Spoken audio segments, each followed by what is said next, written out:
Assalamualaikum warahmatullahi wabarakatuh. Bismillahirrahmanirrahim. Alhamdulillahi rabbil alamin. Wassalatu wassalamu ala ashrafil mursalin. Sayyidina wa maulana Muhammadin wa ala alihi wa sahbihi ajma'in. Para peserta pengajian atau belajar bersama ngaji lan ngopi santai, wabil khusus yang hadir pada malam hari ini di majelis ini, dan umumnya seluruh pemirsa dimanapun Anda berada. Alhamdulillah, pengajian malam ini ditakdirkan untuk aktif lagi setelah kemarin ada macam-macam uzur, ya. Uzur dari saya, kemudian uzur dari peserta pengajian, karena ini masih bulan Maulid. Jadi untuk materi malam hari ini spesial Maulid Nabi Muhammad Sallallahu Alaihi Wasallam. Spesial Maulid Nabi yang kita bahas adalah bab tanda-tanda cinta kepada Rasulullah Sallallahu Alaihi Wasallam. Dan untuk kitab yang kita pakai ini adalah kitab dari panutan kita di tanah Jawa, yaitu Hadratus Syekh Romo Kiai Haji Hasyim Asy'ari, ya. Pendiri Nahdlatul Ulama. Beliau ini adalah gurunya guru-guru kami. Jadi beliau ini Masya Allah murid dari Syekhona Khalil Bangkalan. Kemudian guru-guru di tanah Jawa ini, guru-guru kami yang ada di Sarang Rembang, itu masih punya sanad kepada beliau, insya Allah, ya, masih punya sanad. Beliau ini ahli hadis, ya. Setelah mondok di Mekah, pulang menjadi orang yang sangat alim dalam masalah ilmu hadis. Makanya karya beliau ini banyak diwarnai dengan hadis-hadis Rasulullah Shallallahu Alaihi Wasallam, ya. Langsung saja kita baca. Mohon maaf dilompati, tidak dari awal. Kalau dari awal tidak cukup dalam satu malam. Soalnya ini kitabnya, ini satu jilid, cuma isinya banyak kitab. Macam-macam kitabnya yang ada di dalam itu. Ya, kitab yang kita baca kali ini adalah judulnya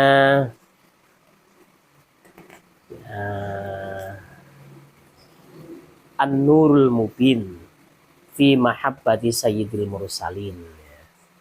Cahaya yang terang dalam cinta junjungan para rasul. Bismillahirrahmanirrahim. Faslun ayyadha faslun fi alamati mahabbatihi alaihi salatu wassalam. Limahabbatihi sallallahu alaihi wasallam alamatun. Faman dhaharat fihi kana sadiqan fi hubbihin nabiyya sallallahu alaihi wasallam. Wa illa lam yakun sadiqan fi hubbihi wa kana mudda'iyan. Pasal ini menjelaskan alamat atau tanda-tanda seseorang itu benar-benar mencintai Rasulullah Shallallahu Alaihi Wasallam. Tanda-tandanya banyak. Orang itu kalau mencintai Nabi pasti ada tanda-tandanya. Jangankan mencintai Nabi, mencintai kekasihnya, mencintai istrinya, ya pasti ya bukan hanya modal omong.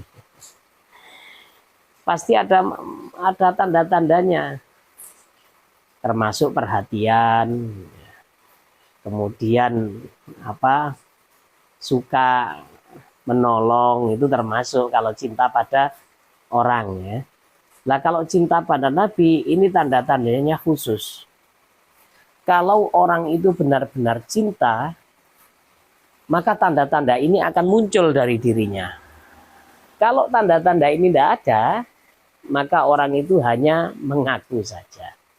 Hanya mengaku cintanya ini bukan cinta beneran.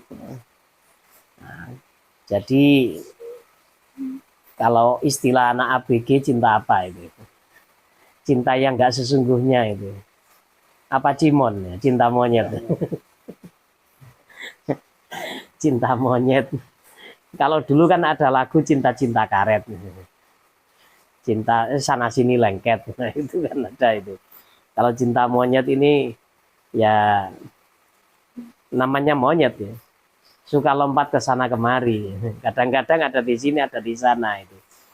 Nah, jadi kalau orang itu memang tanda-tanda yang akan diterangkan dalam kitab ini tidak terdapat pada orang tersebut, maka dia ini hanya mengaku cinta saja, tapi sebenarnya hatinya tidak ya. Faminha al-iqtida'u bihi wasti'malu sunnatihi wattiba'u aqwalihi wa af'alihi wa imtithalu awamirihi wajtinabu nawahihi wa ta'addubu bi adabihi fi usrihi wa yusrihi wa man syadhihi wa makrahihi liqaulihi ta'ala qul in kuntum tuhibbunallaha fattabi'uni yuhibbukumullah. Al-ayah.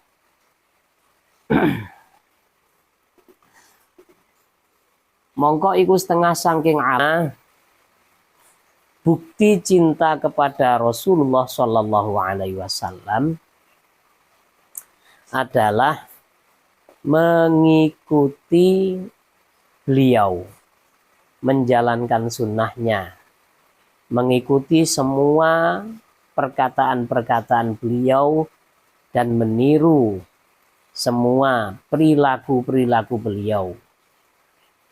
Kemudian taat pada perintahnya, menjauhi larang-larangannya, dan memakai akhlak atau berusaha menggunakan adab yang dicontohkan oleh Rasulullah dalam keadaan sulit, gampang, semangat, atau sedang tidak semangat.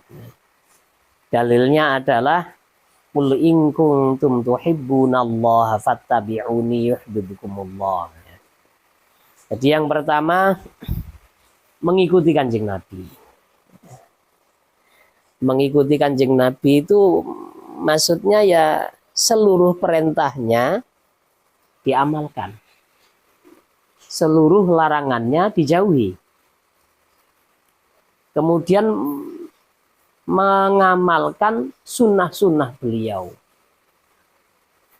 Terus beradab dengan adab beliau. Ini yang sulit ya. Jadi tanda-tanda cinta kepada Nabi itu memang berat aslinya. Karena apa? Karena melawan hawa nafsu. Manusia itu kan diciptakan punya hawa nafsu. Punya hawa nafsu dan punya akal. Hawa nafsu ini, ya, hawa nafsu itu sifatnya seperti hewan. Kalau hewan itu kan tidak mau sebenarnya. Hewan itu sebenarnya tidak mau diatur-atur. Hewan itu pinginnya liar. Seperti itu. Terus kita diberi akal untuk mengendalikan hawa nafsu ini. Terus kita hidup di dunia ini tujuannya kan adalah untuk mengabdi kepada Allah. Mau diatur-atur oleh Allah tujuannya. Nah sementara hawa nafsu kita itu kan bertolak belakang. Jangankan eh, ketika hawa nafsu itu diciptakan, disuruh masuk ke dalam tubuh Nabi Adam kan nggak mau. Baru ketika dia diberi lapar baru mau hawa nafsu ini. Dan memang mengikuti Rasulullah itu sangat berat karena memang bertentangan dengan nafsu kita. Apapun yang dilakukan oleh Rasulullah itu tidak berdasarkan hawa nafsu. Jadi kalau ada sunnah-sunnah yang sifatnya cocok dengan nafsu kita, kita harus waspada. Karena ujung-ujungnya pasti endingnya itu nggak baik. Ya sebagai contoh ya, yang dilakukan oleh Rasulullah. Rasulullah itu ketika beliau hidup di dunia, salah satu sifat yang menonjol, salah satu sifatnya beliau itu adalah beliau seorang dermawan. Kedermawanan beliau itu melebihi angin yang bertiup. Sekarang makhluk Allah yang paling dermawan adalah angin. Angin itu tidak pernah diperintah untuk masuk ke dalam tubuh kita. Tapi kapanpun kita mau bernafas, angin pasti masuk. Itu kan. Jadi makhluk yang paling dermawan adalah angin. Nah, Rasulullah kedermawanannya melebihi itu. Sampai ketika beliau itu memenangkan peperangan Hunain, beliau kan mendapatkan ghanimah yang banyak. Ghanimah pada waktu itu melimpah ruah. Sampai untuk melunakkan hati orang-orang Quraisy Mekah, beliau itu memberi satu orang dengan pemberian 100 onta, 100 kambing, banyak sekali. Ya, gara-gara kedermawanan beliau ini, dan memang tulus, beliau memberi itu tulus. Ya. Tulus dan memang beliau itu punya malakatun nafsi ya, atau karakter dermawan memang. Kedermawanan ini mudah untuk dikeluarkan tanpa ada perjuangan. Jadi gara-gara kedermawanan beliau, akhirnya banyak yang masuk Islam. Apa kata orang-orang Quraisy pada waktu itu? Aslimu, ya. Aslimu. Fa inna nabiyakum idza a'ta lam yakhsha faqron. Lam yakhsha faqrotan. Kata orang Arab. Ayo masuk Islam, masuk Islam. Karena Nabi ini kalau sudah memberi nggak takut, ya. Nggak takut fakir sama sekali. Itu hebatnya beliau. Andai kita meniru, itu pasti ada mujahadah. Ada mujahadah. Aduh, mau keluar uang banyak, masih mikir nanti di belakang ini saya nggak punya apa-apa kalau habis memberi ya. Habis memberi nggak punya apa-apa. Dan beliau kalau memberi itu memang habis-habisan. Di rumah itu tidak tersisa kalau sudah memberi.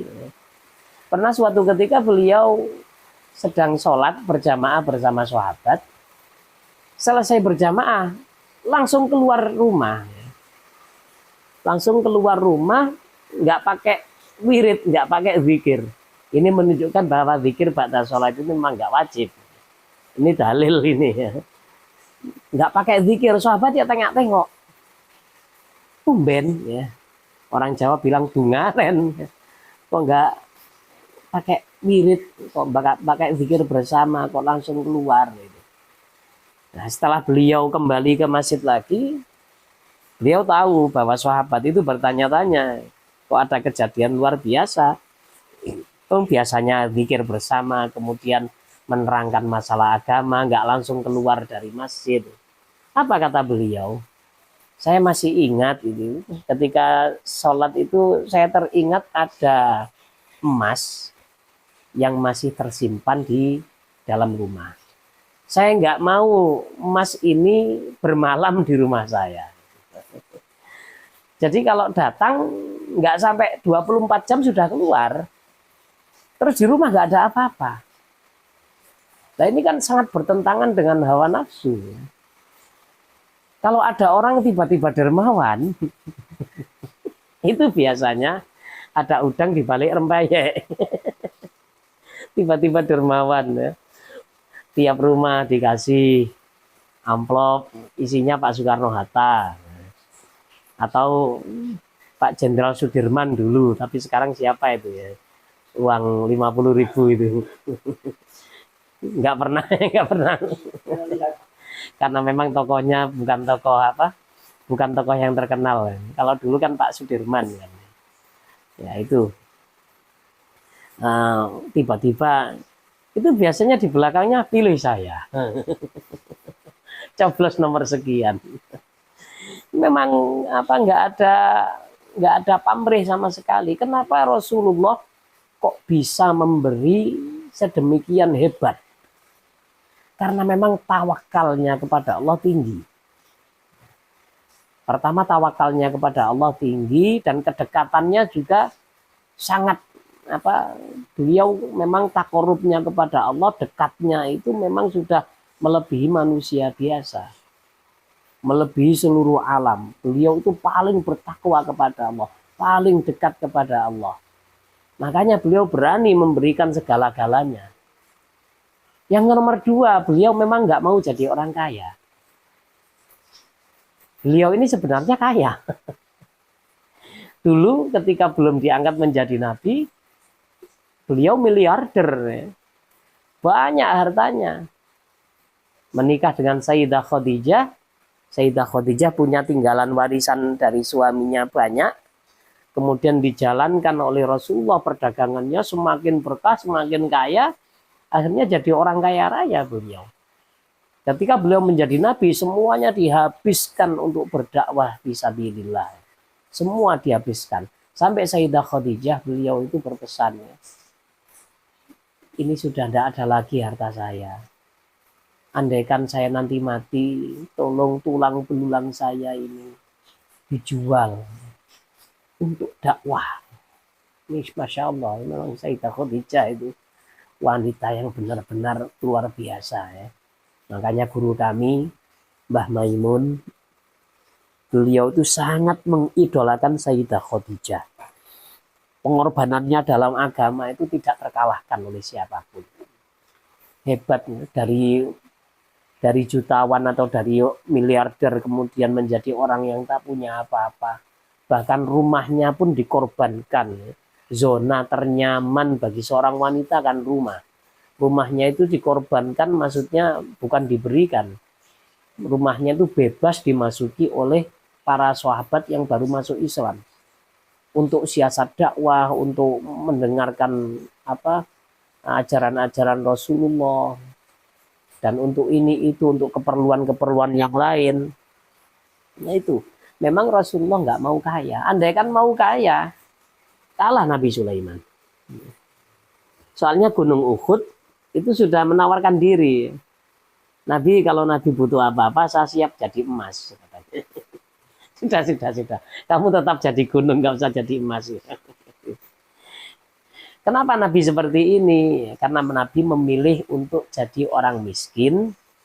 Karena apa? Kesenangannya ditabung untuk kehidupan di akhirat nanti. Kalau kita masih belum sampai ke situ, kita ini di sini masih, mobil saya masih Panther. Kepinginnya ya naik sedikit lah menjadi Innova. Masih gitu. Masih serba banyak keinginan. Hawa nafsu kita ini masih belum bisa kita kalahkan.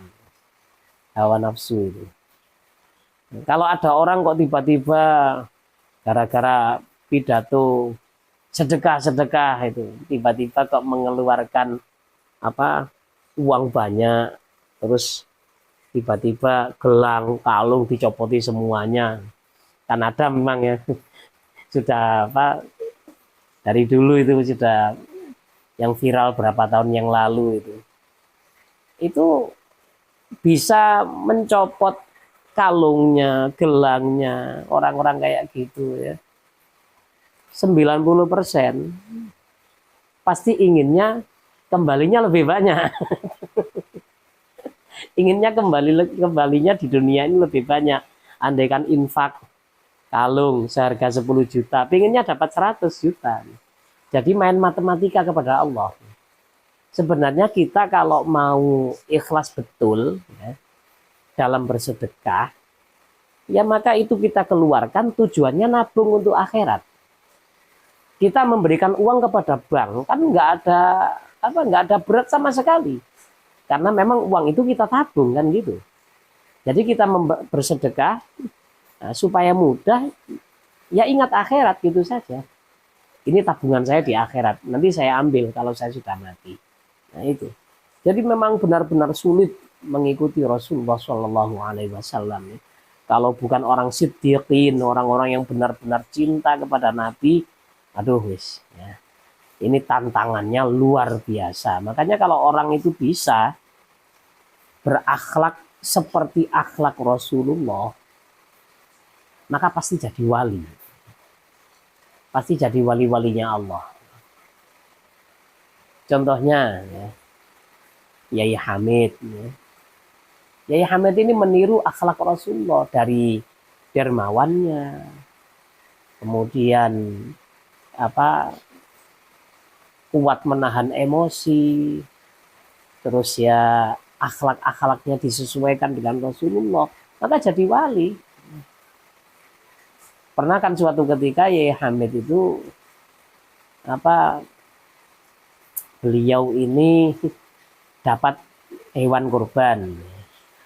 Beliau berpesan, setelah saya sembelih, dagingnya segera dibagikan, jangan tersisa. Lah keluarganya ini ada yang mikir, kalau dibagikan habis, ini kambing-kambing dan sapi-sapi ini untuk kita mana? Ya akhirnya apa? Begitu dagingnya dipotong-potong, ngambil satu panci.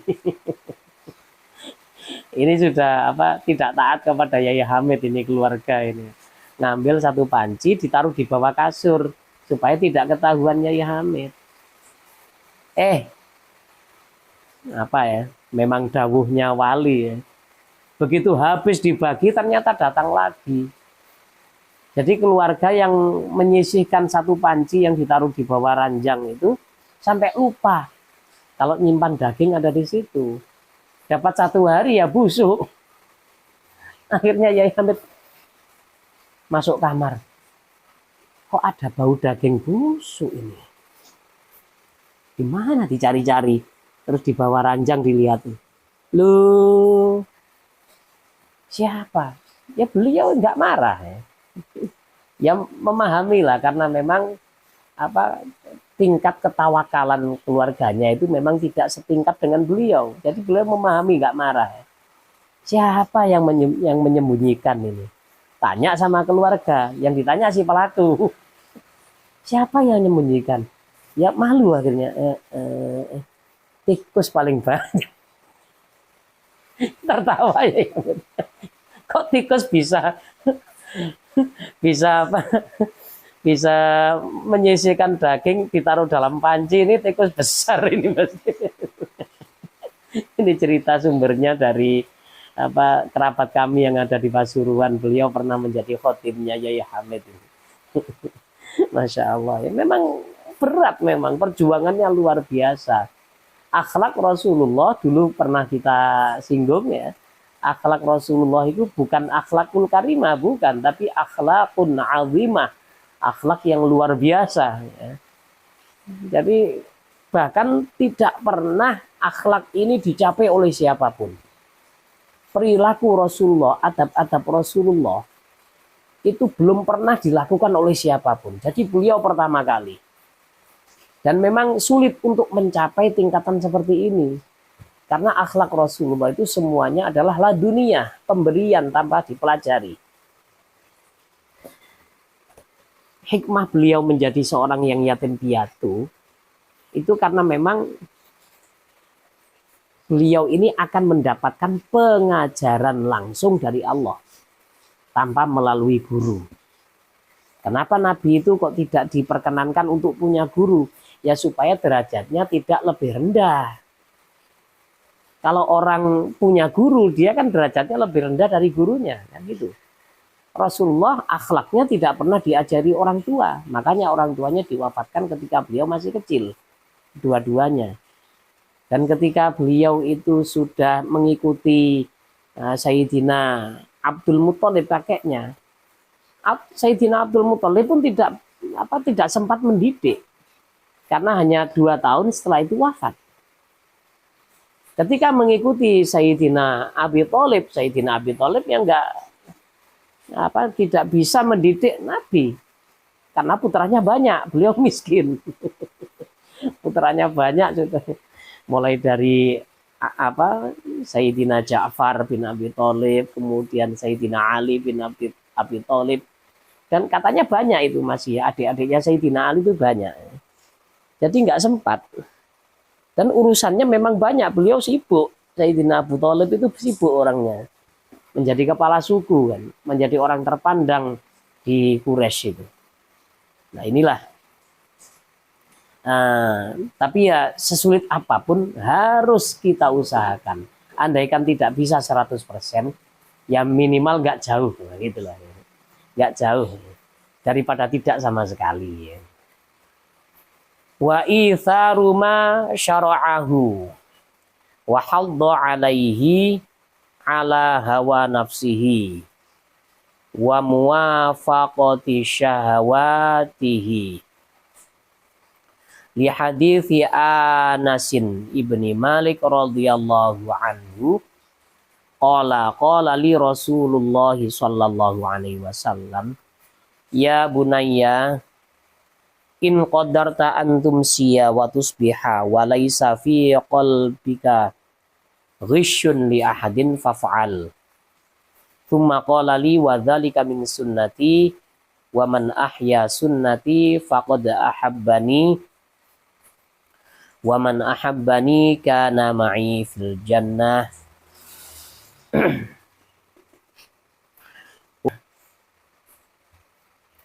Ini maksudnya adalah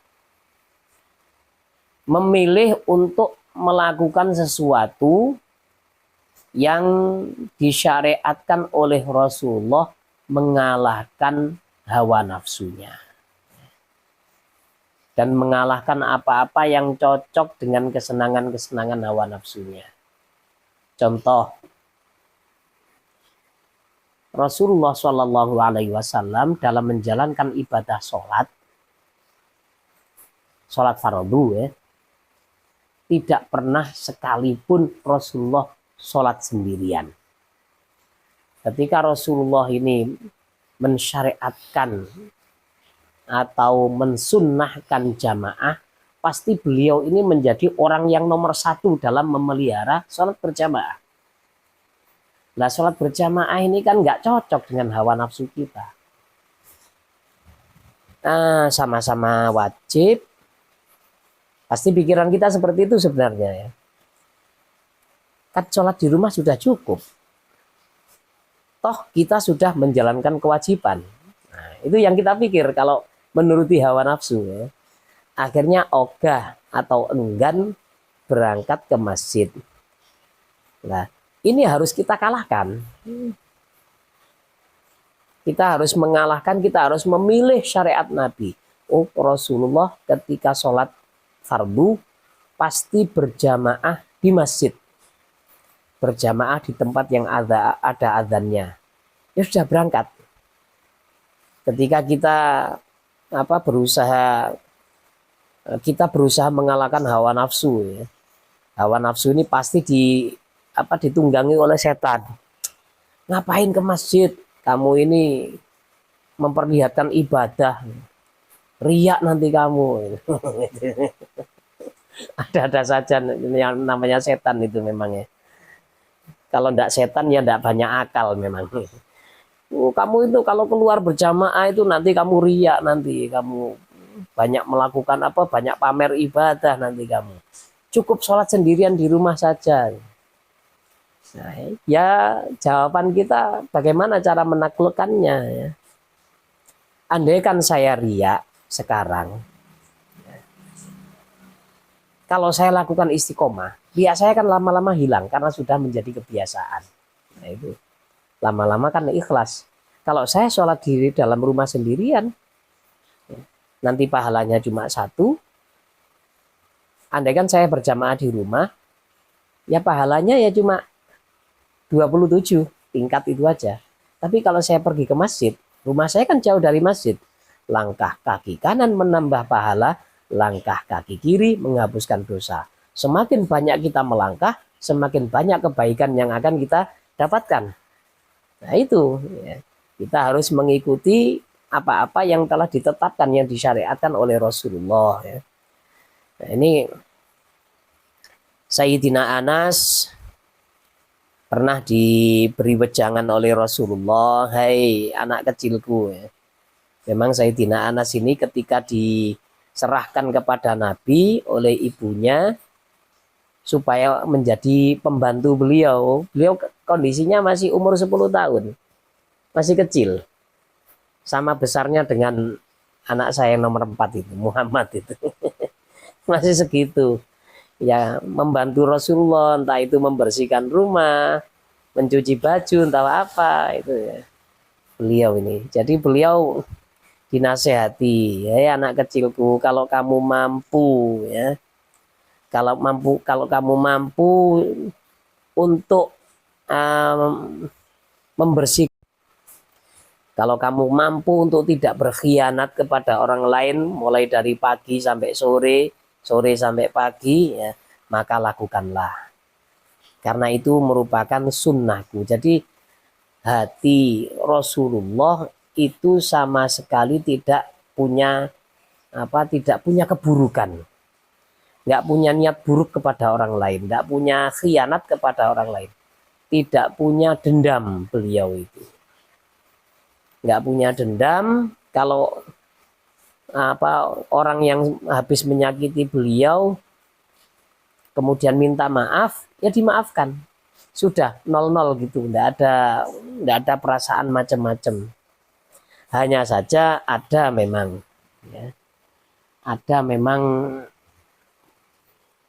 satu kejadian ya, yang membuat beliau itu bersedih. Jadi meskipun pelakunya ini sudah meminta maaf, tapi beliau minta tolong supaya tidak menampakkan wajah di depan Rasulullah. Karena Rasulullah kalau ingat menjadi sedih. Siapa orang-orang ini? Orang-orang yang terlibat dalam pembunuhan Sayyidina Hamzah. Sayyidina Hamzah kan terbunuh dalam perang Uhud. Pembunuhnya ini kan proses terbunuhnya kan bukan lewat perang tanding, tapi beliau ini terbunuh gara-gara sniper, gara-gara pelempar tombak ulung ya. Beliau dilempar tombak dari titik buta, dari blind spot ya. Nggak bisa melihat beliau, ternyata ada tombak melayang menancap di dada, akhirnya ambruk. Dan pada waktu itu ada seorang perempuan ya, istrinya Abu Sofyan yang bernama Hindun. Beliau ini menyobek perutnya Sayyidina Hamzah, kemudian hatinya dimakan. Saking dendamnya kepada Sayyidina Hamzah. Dua orang ini tidak boleh menampakkan diri di depan Rasulullah ya. Karena apa? Kalau melihat pasti ingat Sayyidina Hamzah, pasti menangis. Akhirnya dengan berat hati ya, si penombak ulung yang namanya Wahsy ini dengan berat hati, Wahsy ini tidak menampakkan wajah di depan Rasulullah. Sebenarnya beliau bersedih, tapi beliau lebih suka kalau Rasulullah tidak bersedih. Akhirnya beliau berkorban ya, untuk tidak menampakkan wajah. Meskipun ingin beliau itu melihat wajah Rasulullah, ingin dilihat oleh Rasulullah. Ini itulah para sahabat ya. Wa man ahabbani faman ittasafa bi hadhihi sifah fahuwa kamilul mahabbati lillahi wa li rasulihi. Wa man khalafaha fi ba'dhi hadhil umuri fahuwa naqisul mahabbati wala yakhruju anismiha. Barang siapa yang bersifat dengan sifat-sifat di atas tadi, maka cintanya kepada Allah dan Rasulnya itu sempurna. Dan barang siapa yang tidak bisa mengikuti sebagian sifat-sifat di atas tadi, ini sifat inti ini ya. Ini alamat-alamat inti dari cinta kepada Rasulullah. Kalau ada yang masih belum bisa melakukan adab-adab Rasulullah, masih belum bisa dia tiru, maka ya kadar cintanya ya masih belum 100%. Masih berkurang ya. Nah, wad dalilu ala dzalika qauluhu sallallahu alaihi wasallam. Lilladzi haddahu fil khamri fala'anahu ba'duhum wa qala ma aktsara ma yu'ta bihi faqala Rasulullah sallallahu alaihi wasallam la tal'anhu fa innahu yuhibbullaha wa rasulah. Terus dalil untuk hal ini ya, ada orang memang hanya bisa melakukan sunnah sebagian, tapi sebagian masih belum bisa. Ada seorang sahabat, dia ini kena hukum, kena had, kena hukuman cambuk, ya. Gara-gara minum khomer. Padahal ketika khomer itu diharamkan, banyak dari para sahabat itu langsung menumpahkan gentong-gentong yang isinya khomer. Ini ada yang kecanduan dan belum bisa meninggalkan. Akhirnya dihad. Setelah dihad, dilaknat oleh sahabat-sahabat yang lain. Gimana ini ya? Kamu ini banyak apa? Banyak dosa kamu ini, dilaknat. Ini sudah diharamkan dalam Al-Quran. Khomer itu namanya ummul khobaith. Kok masih gandrung aja. Maka yang melaknat ini ditegur oleh Nabi. Jangan dilaknat. Dia ini masih ada cinta kepada Allah dan Rasulnya. Pokoknya mau melakukan syariat. Meskipun belum maksimal. Ya masih dikatakan cinta Nabi. Kalau sudah enggak melakukan syariat sama sekali. Tidak menjalankan agama dengan benar, ya itu baru dia tidak cinta ya. Wa min alamati mahabbatihi sallallahu alaihi wasallam kathratu dzikrihi sallallahu alaihi wasallam. Fa inna man ahabba syai'an aktsara min dzikrihi. Termasuk tanda cinta kepada Nabi Muhammad sallallahu alaihi wasallam adalah banyak mengingatnya. Karena tanda-tanda orang yang cinta kepada sesuatu pasti banyak menyebutnya. Ya. Orang ini pasti sering menyebutkan sesuatu yang ia cintai. Nah, contohnya, ada cewek. Cewek itu kan wanita itu kan orang yang paling sulit menjaga rahasia. Sebaik apapun. Sehebat apapun perempuan itu paling sulit menjaga rahasia. Ada perempuan ini cinta kepada si doi. Pasti ketika ngumpul sama kawan-kawannya, ya bicara tentang si doi itu. Kalau sudah cinta ya. Nah, ketika kita mengaku cinta kepada Nabi Muhammad Sallallahu Alaihi Wasallam, maka Nabi ini kita jadikan idola, kita jadikan apa buah bibir dari mulut kita, ya. Kita jadikan pembicaraan terus, ya. Kemana-mana ingat Nabi, kemana-mana membaca sholawat. Sholawat ini kan menyebut Nabi, Allahumma sholli ala sayyidina Muhammad, itu kan menyebut Nabi. Dan kata para ulama, sholawat itu dalam satu hari jangan sampai kurang dari 300. Jangan sampai kurang dari 300. Karena faidahnya sangat besar. Ya. Faidah sholawat kepada Nabi ini, apalagi kalau sampai bisa mengamalkan kitab Dalailul Khairat. Kitab Dalailul Khairat itu kan isinya macam-macam siwat sholawat. Banyak sholawat di situ. Sholawat dalam model seperti ini, sholawat seperti ini, dipadu dengan sholawat Ibrahimiyah.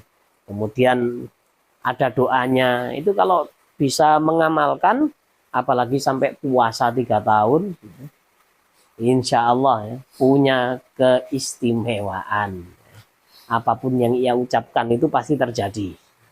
Itu kalau orang membaca sholawat yang tertulis dalam Dalailul Khairat. Wa minha kathratu syauqihi ila liqa'ihi. Fa inna kulla habibin yuhibbu ila liqa'i habibihi. Kemudian tanda-tanda cinta kepada Nabi Muhammad sallallahu alaihi wasallam adalah dia ini sangat rindu untuk bertemu beliau. Rindu untuk bertemu Nabi, ini tanda-tandanya. Soalnya ketika orang itu cinta pasti ingin bertemu terus. Apakah kita yang hidupnya 1400 tahun lebih setelah kehidupan Nabi bisa bertemu dengan Nabi? Jawabannya bisa. Bisa lewat mimpi. Kita bisa mimpi bertemu Rasulullah Shallallahu Alaihi Wasallam. Karena orang kalau mimpi bertemu Rasulullah itu memang bertemu dengan beliau betulan. Bertemu dengan beliau. Terus amalan apa yang kita lakukan supaya kita bertemu dengan beliau? Ya paling tidak kita seperti sahabat. Baru nanti Rasulullah datang. Kalau kita masih seperti ini ya, kita masih fasik, kita masih banyak dosa, kurang mengamalkan sunnah, ya Rasulullah tidak akan datang. Jadi orang yang didatangi Rasulullah Shallallahu Alaihi Wasallam dalam mimpi atau yaqadhatan, dalam keadaan tidak bermimpi, itu adalah orang-orang yang sudah seperti sahabat. Karena yang paling hebat dalam meniru Rasulullah itu adalah para sahabat. Sahabat Sayyidina Abu Bakar, beliau itu afdhalus sahabah. Sahabat yang paling baik, yang paling utama. Karena bisa meniru beliau, salah satunya adalah dengan dengan cara kalau infak itu habis-habisan, itu bisa. Sayyidina Umar, Utsman masih belum bisa. Kemudian cintanya cintanya 4 sahabat ini memang kepada Nabi itu mengalahkan dirinya. Semua sahabat itu kalau cinta kepada Nabi mengalahkan dirinya. Tapi yang paling hebat adalah Sayyidina Abu Bakar. Sayyidina Abu Bakar itu kalau sudah urusan dengan Rasulullah, apapun keperluan beliau, apapun kesibukannya pasti ditinggalkan. Ini hebatnya Sayyidina Abu Bakar yang tidak dimiliki oleh siapapun ya. Ketika berinfak seperti Nabi. Jadi habis-habisan. Pas pada waktu ada iuran perang Tabuk, Sayyidina Utsman itu nyumbang 5.000 dinar. Banyak ini. Ya otomatis ya miliaran ya. 1 dinar itu saja sudah 4 gram. 4 gram itu kalau sekarang uang berapa juta kalau emas asli ya. Ya uang 8 juta. Karena 1 gramnya 2 juta. Dikalikan 1.000 berarti sudah 8 miliar. Dikalikan 5, 40 miliar. 40 M. Sayyidina Umar datang membawa uang yang banyak juga. Nah begitu yang datang Sayyidina Abu Bakar hanya membawa sekitar 400 dirham. 400 dirham ini uang perak. Nilainya tidak sehebat emas. Tapi yang paling bernilai adalah infak dari Sayyidina Abu Bakar. Ketika 2 sahabat yaitu Umar dengan Utsman ini merasa menang, wah kalah Abu Bakar. Infaknya cuma segitu, masih banyak kami. Memang kuantitasnya kalah, tapi kualitasnya, ketawakalannya kalah. Dua sahabat ini kalah. Begitu ditanya oleh Nabi, ya Utsman, ya Umar, ini berapa ini yang kamu keluarkan dari hartamu? Mereka berdua menjawab, ini separuh harta kami, wahai Rasulullah. Sudah banyak itu, separuh harta sudah banyak. Ketika Sayyidina Abu Bakar ditanya, 400 dirham ini apakah separuh dari hartamu? Ini semuanya Rasulullah. Semuanya Rasulullah. Nah di rumah nggak disisai berapa gitu. Kata Sayyidina Abu Bakar, cukup Allah dan Rasulnya. Nangis langsung ya. Sayyidina Umar dengan Sayyidina Utsman tertunduk malu nangis. Mulai dulu nggak bisa mengalahkan Sayyidina Abu Bakar. Nah ini jadi kalau kita ingin ketemu dengan Nabi, ya perilaku kita harus sesuai dengan sahabat. Cinta kita harus sesuai dengan sahabat. Sahabat itu kalau sudah cinta kepada Nabi, mengalahkan dirinya sendiri. Pada waktu Nabi itu hijrah dengan Sayyidina Abu Bakar dari Mekah ke Madinah. Sayyidina Abu Bakar itu pasti kadang-kadang berjalan ada di depan beliau, di samping, di belakang, terus begitu. Nabi tanya, kenapa kadang-kadang kau di depan, di belakang, di samping? Nabi, saya di depan, itu saya modelnya siaga. Kalau ada musuh di depan, biar menghadapi saya dulu. Andaikan ada panah nyasar, biar saya yang terkena dulu. Biar Nabi ini aman, katanya. Nah itu cintanya Sayyidina Abu Bakar. Kemudian ada sahabat yang tertangkap. Tertangkap oleh orang Quraisy Mekah. Diikat dan akan dibunuh. Kemudian orang Quraisy ini tanya, nyoba kalau andaikan posisimu ini digantikan oleh nabimu bagaimana? Yang dimaksud oleh orang Quraisy ini mungkin nanti ya sahabat ini ya wis nggak apa-apa, asalkan saya jangan dibunuh, diharapkan berkhianat. Tapi apa yang dikatakan sahabat? Wallahi saya tidak pernah ridho posisi saya digantikan oleh Nabi. Biar saya dibunuh, asal Nabi selamat. Sayyidina Abu Bakar pada waktu Nabi dipukuli di depan Ka'bah, beliau langsung datang kemudian membela Nabi sampai Sayyidina Abu Bakar ini pingsan gara-gara dipukuli. Ketika sadar, yang ditanyakan bukan, aduh, bagaimana kondisi wajah saya? Tidak. Yang ditanyakan bagaimana Nabi, apakah Nabi selamat? Inilah cinta dari para sahabat. Mereka itu cintanya sudah 100% kepada Nabi, ya. Mengalahkan dirinya sendiri. Nah, orang kalau sudah bertemu dengan Nabi dalam mimpi, pasti nanti suatu saat didatangi di luar mimpi. Ya. Ada hadisnya soalnya. Ya. Matan hadisnya saya nggak hafal, tapi kurang lebihnya seperti ini. Man yaroni fil manami fasayaroni yaqodotan. Abu kama qala Rasulullah. Kurang lebih nggak jauh dari situ kata-katanya itu. Ya. Nah terus tanda-tanda kalau kita itu ngimpi ketemu Nabi itu bagaimana? Ya tanda-tandanya pokok ada tanda-tanda Nabi. Nabi kalau datang itu pasti tercium bau harum. Kemudian ruangan ini menjadi harum. Dan ketika Nabi pergi, keharuman ruangan ini tetap.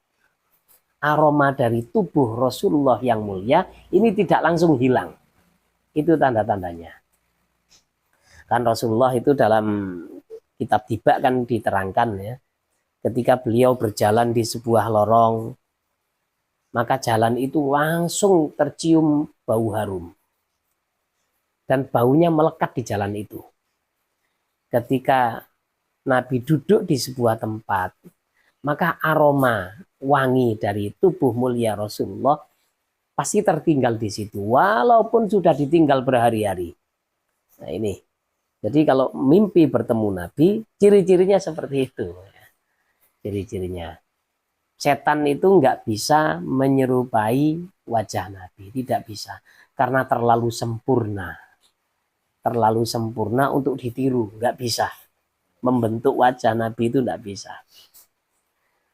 Nah terus kalau kita misalkan pada waktu tidur didatangi orang yang super ganteng dengan wajah menyala, ya, wajah yang cerah gitu, terus ngaku jadi Nabi, ya terus sikap kita bagaimana? Ya kita setelah kita bangun, ya lihat aja, apakah ruangan ini harum? Kalau nggak harum ya jangan langsung percaya.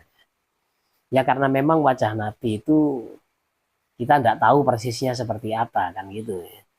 Tapi untuk hati-hati jangan sampai bicara kepada orang lain. Kalau Nabi itu sudah mendatangi kita dalam mimpi gitu ya. Pernah ada salah satu jamaah zikir ya. Jamaah majelis zikir ini didatangi orang Arab ya. Wantang tiba-tiba muncul gitu. Seluruh jamaah bisa melihat. Tapi salah satu orang ini tahu, dikejar itu. Orang yang pakai serban orang Arab itu dikejar. Ternyata iblis. Iblis yang mau jadi nabi itu ya. Mau meniru nabi tapi nggak bisa.